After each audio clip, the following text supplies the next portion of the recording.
तूच सुख करता तूच दुःख हरता अवघ्या दिनांचा नाथा बाप्पा मोरया रे बाप्पा मोरया रे चरणी ठेवी तो माथा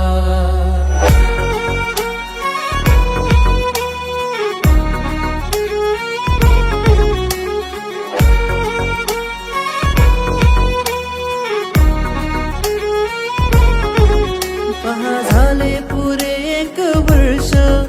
होतो वर्षान एकदा हर्ष गोड अन्नाचा होतो रे स्पर्श घ्यावा संसाराचा परामर्श पुऱ्या वर्षाची साऱ्या दुःखाची वाचावी कशी मी गाथा बाप्पा मोरया रे बाप्पा मोरया रे चरणी ठेवे तो माथा त्रिपुरा सुरैसा कोपे शिवशंकराला टोपे त्रिपुरा